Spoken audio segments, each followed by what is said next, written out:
Hallo meine Freunde, hola Madridistas, ich krieg dieses Grinsen nicht mehr aus dem Gesicht, denn gestern war das erste offizielle Training von Xabi Alonso als Trainer von Real Madrid. Die Ära Xabi Alonso ist gestartet und ja, dieses Trainingsvideo habe ich natürlich für euch besorgt und ich kann euch so viel verraten.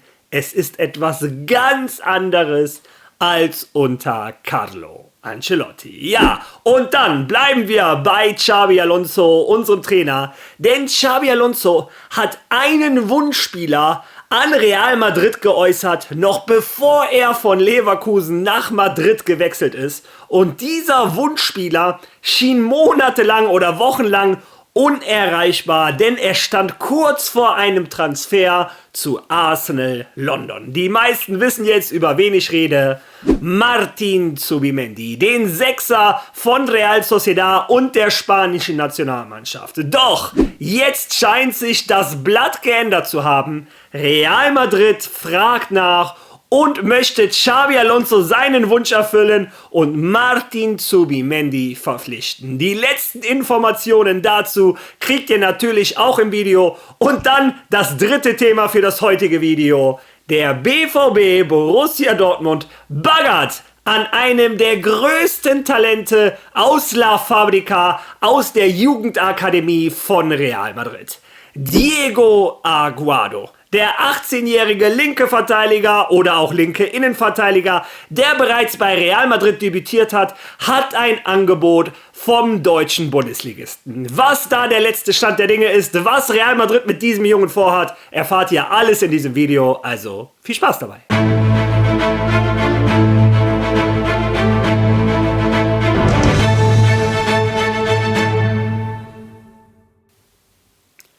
Real Madrid hat gestern auf ihren Seiten, auf den Social-Media-Kanälen nicht aufgehört, die Trainingsfotos von der neuen Saison zu zeigen, insbesondere immer wieder Xabi Alonso. Fleißig ist er, das muss man sagen. Der war schon um 7:30 Uhr als erster auf dem Trainingsgelände von Real Madrid, obwohl das Training für 11 Uhr angesetzt war. Also der ist motiviert, gutes Zeichen schon mal. Und am Anfang, ich kann es euch zeigen, gab es erstmal so eine Versammlung mit seinem ganzen Coaching-Team.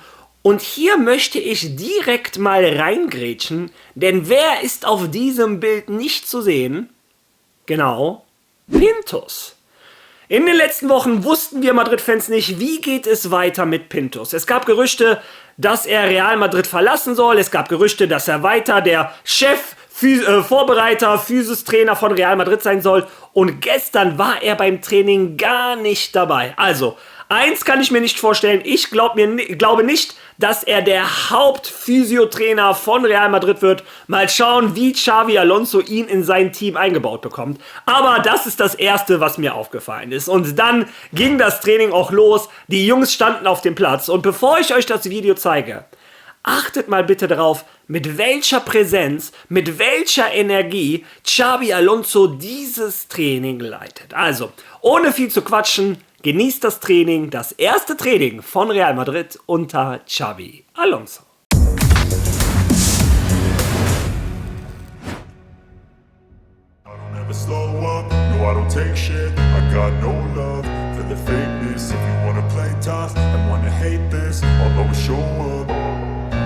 I don't ever slow up, no I don't take shit. I got no love for the fakeness. If you wanna play tough and wanna hate this, I'll always show up and make a statement. I don't ever slow up, no I don't take shit. I got no love for the fakeness. If you wanna play tough and wanna hate this, I'll always show up and make a statement. Everything I do so instinctive and so passionate. Every word I move so descriptive like an adjective. I got a vendetta against people who patented being negative when you should be getting after it.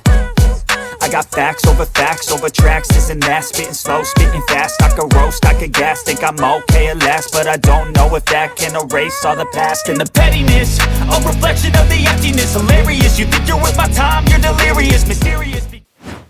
Ich hatte euch versprochen, es ist etwas ganz anderes als unter Carlo Ancelotti. Xabi Alonso steht einfach auf dem Platz. gibt Anweisungen, unterbricht das Training, spielt Doppelpässe, macht die Übungen mit. Und das ist für die Spieler natürlich unbezahlbar. Und die Intensität, unter der die Spieler direkt beim ersten Training abgeliefert haben, hat mich komplett begeistert. Was mich auch begeistert hat, ein Dani Carvajal, ein Eder Militao standen wieder auf dem Platz, auch ein David Alaba. Positive Überraschungen, wobei ich als Madrid-Fan erstmal meine Erwartungen runterschrauben möchte. Nur weil ein Dani Carvajal, nur weil ein Eder Militao direkt von Anfang an mittrainieren, glaube ich noch lange nicht, dass die auch in den ersten Spielen spielen werden. Ich glaube, Real Madrid wird bei der Erholung von diesen Spielern besonders aufpassen. Wir wollen auf keinen Fall, dass Eder Militao zum 3. Mal am Stück ausfällt und Dani Carvajal bei dieser schlimmen Verletzung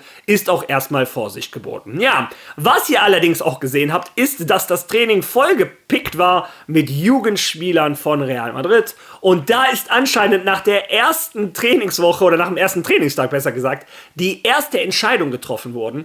Ich habe euch gestern in dem Video noch gesagt, dass der Transfer von Álvaro Carreras sich etwas nach hinten verzögert, weil Benfica Lissabon, wie gesagt, zurzeit andere Sorgen hat als den Verkauf des linken Verteidigers. Und Xabi Alonso hat schon die erste Lösung parat, denn Yussi, der linke Verteidiger, der letzte Saison bei Real Madrid Castilla gespielt hat, wird mit in die USA genommen. Ja, neben anderen jungen Spielern, die ich euch schon erzählt habe, auf einen kommen wir gleich zu sprechen. Denn, weiß Gott, vielleicht ist ja dieses Problem Álvaro Carreras der Start für eine andere große Karriere, aber dazu kommen wir später. Denn gestern hat Real Madrid offiziell bekannt gegeben, was ich euch gestern in dem Video schon gesagt habe. Deshalb ist dieses Video auch heute etwas früher erschienen, denn gleich ab 12:30 Uhr ist die offizielle Präsentation von Dean Huijsen als neuer Spieler von Real Madrid. Ja, das hatte ich euch gestern schon berichtet, allerdings eine Sache wurde geändert, denn es hieß gestern noch Dean Huijsen Dienstag, Trent Alexander-Arnold am Mittwoch. Aber so wie es aussieht, ist die Vorstellung von Trent Alexander-Arnold nicht morgen, nicht am Mittwoch, sondern am Donnerstag. Also Chef wieder anrufen und sagen, sorry, ich komme doch Mittwoch, Donnerstag kann ich aber nicht. Oder nochmal zum Hausarzt rennen und den gelben Schein um einen Tag verlängern. Das habe ich jetzt nicht gesagt. Ja. Wie dem auch sei, wer in den USA auf keinen Fall schon für Real Madrid spielen wird, aber vielleicht im Anschluss ist Martin Zubimendi. Und ich kann kaum glauben, dass ich diese Information mit euch teile. Vor circa 1,5 Monaten etc. hieß es ja, Real Madrid ist interessiert an Zubimendi. Xabi Alonso möchte diesen Spieler unbedingt in den eigenen Reihen haben. Er war auch schon ein Jahr lang der Trainer von Martin Zubimendi bei Real Sociedad B in den Anfangszeiten als Trainer. Ja, und dann haben diese Nachrichten quasi abrupt aufgehört, denn ein Fabrizio Romano hatte sein Here We Go gegeben. Martin Zubimendi nach Arsenal für 60 Millionen Euro.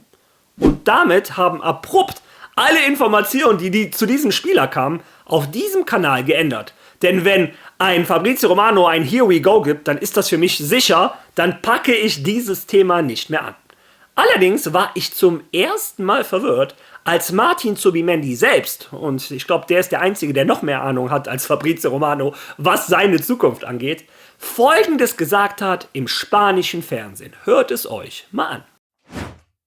Aber gut, es stimmt, ne, dass es so aussieht, als würde es ein anderer langer Sommer werden und ich weiß nicht, wie das enden wird. Ich glaube, im Moment ist es nicht meine Priorität, darüber nachzudenken. Wenn ich etwas sagen oder entscheiden muss, dann werde ich das schon tun. In einem Interview mit Radio Nacional gab Zubimendi zu, dass Xabi Alonso sein Idol ist, wollte aber weder über das angebliche Interesse von Real Madrid noch von Arsenal sprechen. Er gibt zu, dass er an Gerüchte wie jene gewöhnt ist, die ihn letzte Woche angeblich seinen Vertrag in London unterschreiben ließen. Oft wache ich morgens auf und lese Dinge, von denen ich selbst nicht wusste, dass ich sie getan habe. Und das war ein klares Beispiel dafür. Auch wenn es stimmt, dass ich das nicht allzu ernst nehme, aber naja. Was ist los, Fabrizio? Ist Fabrizio Romano etwa menschlich? Macht er auch mal ab und zu einen Fehler? Ihr habt Martin Zubimendi selber gehört. Er hat gesagt, ich lese Sachen in den Zeitungen, von denen ich selber nichts weiß. Es wird ein langer Sommer. Ja, und er hat auch durchblicken lassen, dass Xabi Alonso sein Lieblingstrainer ist. Ja, Und Real Madrid wurde anscheinend hellhörig nach diesen Aussagen, hat einen Zubimendi beobachtet beim Spiel gegen Frankreich, waren schon hellauf begeistert. Und nach dem Finalspiel gegen Portugal, wo er trotz der Niederlage von Spanien wohl der beste Mann von Spanien auf dem Platz war, auf dem Platz der Beste war er nicht, da war Nuno Mendes nochmal eine Nummer besser, meiner Meinung nach.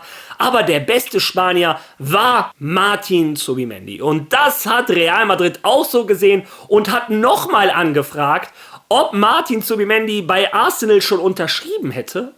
Und die Antwort ist nein.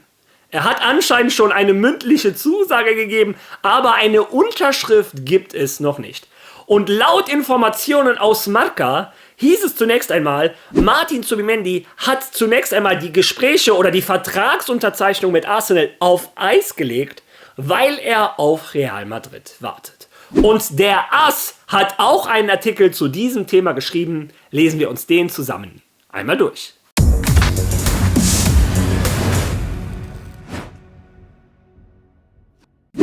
Letzter Versuch um Zubimendi. Madrid wird einen letzten Vorstoß durch die Mitte unternehmen, da sie glauben, dass es auf dem Markt niemanden gibt, der ihn schlagen kann. Die Idee ist, ein Leihgeschäft anzubieten, um den Preis zu senken.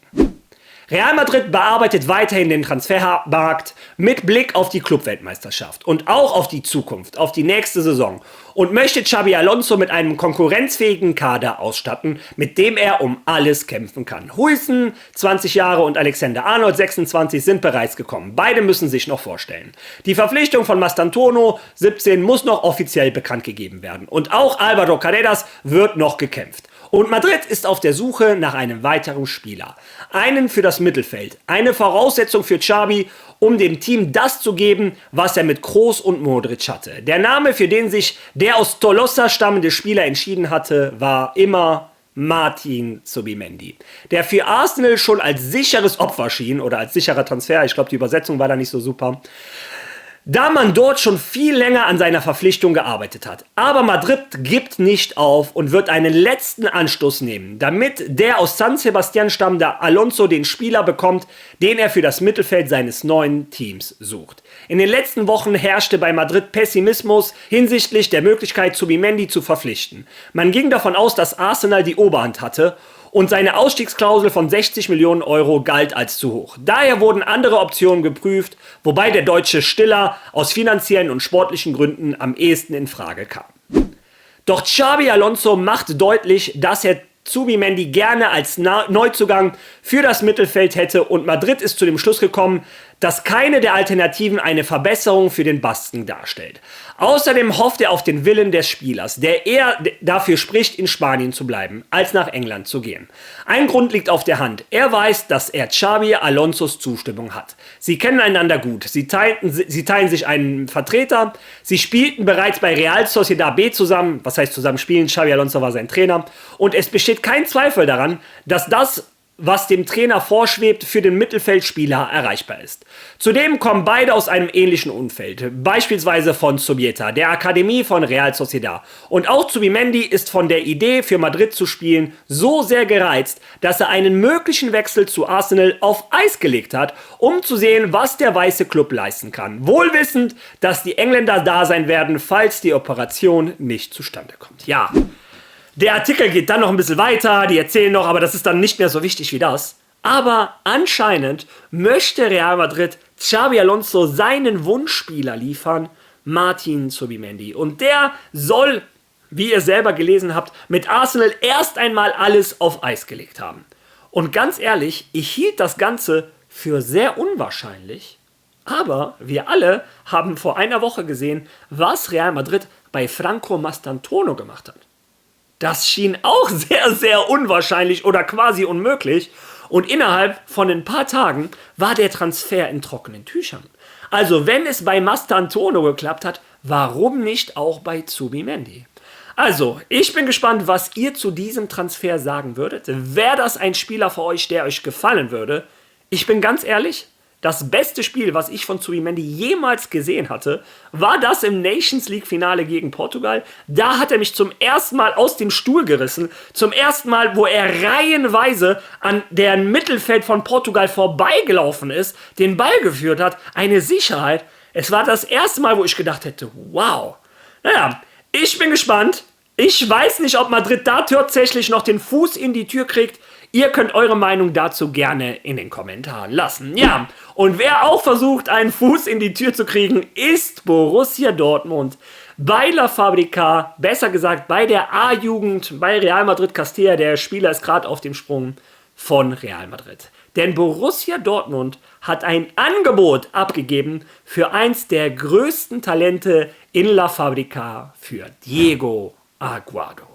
Diego Aguado war in der A-Jugend einer der Kapitäne unter Álvaro Arbeloa, immer gespielt, meistens als linker Verteidiger. Teilweise hat er aber auch in der Innenverteidigung gespielt. Das hat er für Carlo Ancelotti gemacht in der ersten Runde des Pokals. Viele von euch haben diesen Jungen da zum ersten Mal gesehen. Spanischer Nationalspieler, ist neben Jesus Fortea der zweite Spieler, der spanischen U19 abgesagt hat, um mit zur Club-WM zu fahren.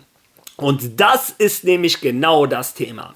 Dadurch, dass ein Álvaro Carreras, dass der Transfer noch nicht funktioniert hat, öffnet sich auf einmal die Tür des linken Verteidigers für einen Diego Aguado.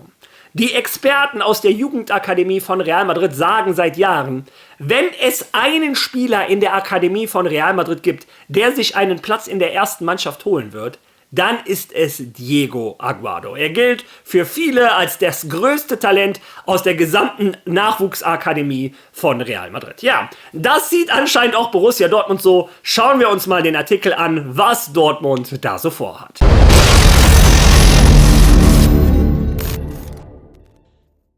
Nächster Transfer. BVB gibt wohl Millionenangebot für Abwehrjuwel von Real Madrid ab.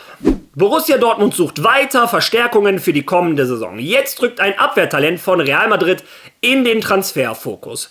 Borussia Dortmund hat sich in den letzten Jahren verstärkt darauf konzentriert, junge Talente zu verpflichten, die langfristig an Wert gewinnen können. Nach dem bevorstehenden Transfer von Jude Bellingham tut sich nun ein weiterer talentierter Name auf: Diego Aguado, ein 18-jähriges Abwehrjuwel von Real Madrid.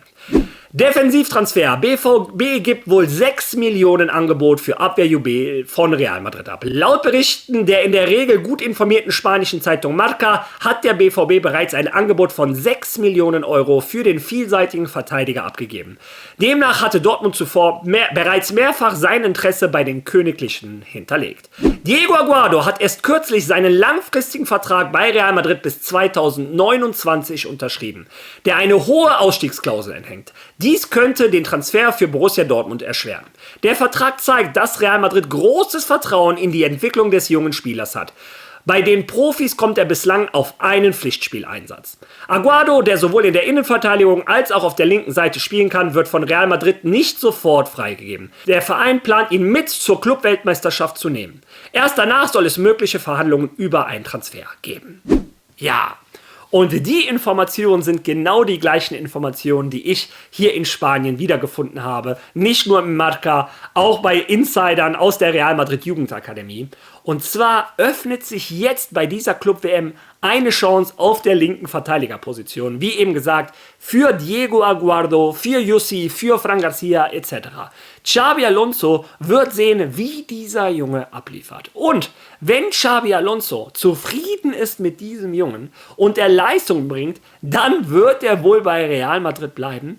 Es ist auch schon klar, dass er auf jeden Fall aus der A-Jugend in Real Madrid Castilla wechselt. Álvaro Arbeloa hat das schon bestätigt. Aber er könnte direkt der Real Madrid Castilla vielleicht überspringen und direkt in die erste Mannschaft wechseln. Es sei denn, Álvaro Carreras kommt dann nach dem Sommer aus, obwohl vielleicht sind das auch beide die zukünftigen linken Verteidiger von Real Madrid. Also, liebe Dortmunder, falls ihr hier hören wolltet, der kommt auf jeden Fall zu Borussia Dortmund. Ich muss noch ein bisschen abwarten. Wir schauen uns die Club-WM an. Wir schauen uns an, was Xabi Alonso in diesem Jungen sieht. Vielleicht denkt er auch, das Beste ist es, für diesen Jungen Minuten zu sammeln. Und ich glaube, europaweit gibt es keinen besseren Verein als Borussia Dortmund, der so oft auf junge Talente setzt und selber regelmäßig in der Champions League spielt, um die deutsche Meisterschaft spielt, um den deutschen Pokal etc. Tolle Erfahrungen, tolle Talente hat der BVB in den letzten Jahren entwickelt. Ja, und mal schauen, ob es bei Diego Aguado ähnlich wird. Ja, das sind die aktuellen Themen rund um Real Madrid. Ich bin gespannt, was du dazu zu sagen hast. Hat dich das erste Training von Xabi Alonso genauso begeistert wie mich? Was sagst du zu Martin Zubimendi? Wäre er der richtige Transfer für Real Madrid? Und zu guter Letzt, was würdest du mit Diego Aguado machen? Würdest du ihn nach Dortmund verkaufen mit dieser 50% Rückkaufsklausel oder würdest du ihn zu Real Madrid Castilla tun oder bereits in die erste Mannschaft? Lass das bitte in den Kommentaren. Wenn du schon mal da bist, lass ein Like da, teil, Follow. Ihr wisst, wie YouTube funktioniert. Und wir sehen uns morgen bei meinem nächsten Video wieder. Bis dahin. Hola,